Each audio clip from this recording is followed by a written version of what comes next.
Hi there. Let's go over the 4 must-dos from the joint series. In a separate video, it is provided for the hip abduction, hip adduction. That's great for ABDs and ADDs along with the QL muscle. So that's one of the 4, but here's the other 3. I have a yoga mat, a blanket that was in a square that I've now made into a rectangle. I'm going to sit on it. If I have a lower hip, I'm going to pad underneath the lower hip. If I don't have a lower hip, I'm not going to pad at all. I'm going to go up against the wall. And the first is going to be internal hip rotation, external hip rotation.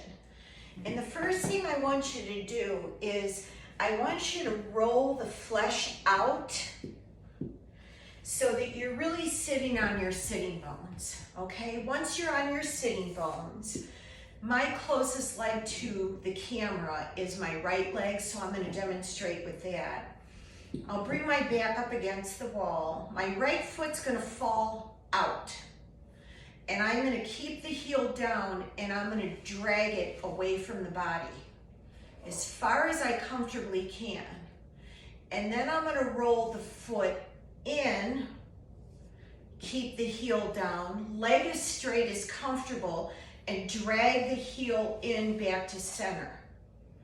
And I'm going to roll it out, keeping shoulders back, and rolling it in. And I want it done slow, and I want you to do 6 on each leg. First finish one leg, and then do the other leg. Take note of what is stiffer, depending what's going on in the lumbar spine and the pelvis. This may be very difficult for you. And if your range of motion, for instance, is just this, guess what? That's okay. Just have it be then a small range of motion. Eventually, and I really want you to do the joint series at least 3 times a week. Eventually, the range of motion in the joint is going to get bigger and you're going to be able to flow out further and bring it in nice and rotational in the hip joint. The second would be the shoulder external rotation and internal rotation. Again, I'm sitting on my sit bones. I'm up against a wall and I'm in cactus arms. And I even have my head on the wall and I am trying to pull my ears back. So that doesn't allow me to nod my chin in or down.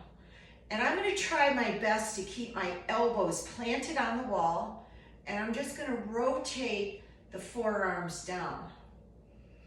And I'm going to rotate the forearms up back to cactus arms. And I'm going to exhale the forearms down. A total of 6, however, rule number 1 is if it's uncomfortable, less range of motion.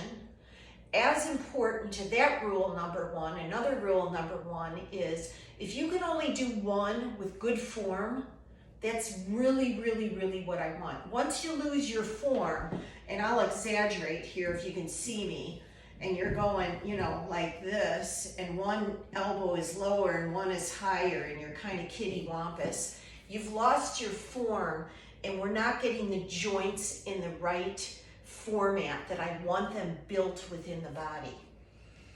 So the last would be shoulder flexion and extension. I'm going to move away from the wall. I'm going to sit on a blanket. Once again, for all of these, the lower hip is going to be padded. No lower hip, you don't pad.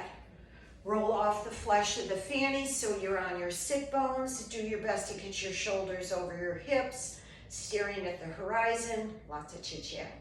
Pull your ears back, inhale up, palms face each other. Exhale, I like to have the wall behind me so I have something as a prop, so to speak, that I can touch. So this is actually a flexion to extension. It's an inhale and it's an exhale. I'd like you to do 6 of those. The thing with that one that I found for me is my jaw started to tighten. So you heard me say in class, jaw, jaw, jaw. Remember to keep your jaw relaxed. And if you tend to be a jaw clencher, for these couple of joint series exercises, put a Q-tip horizontal between your teeth. Don't really chomp down on it, just let it lie there, and that's going to separate your top teeth from your bottom teeth.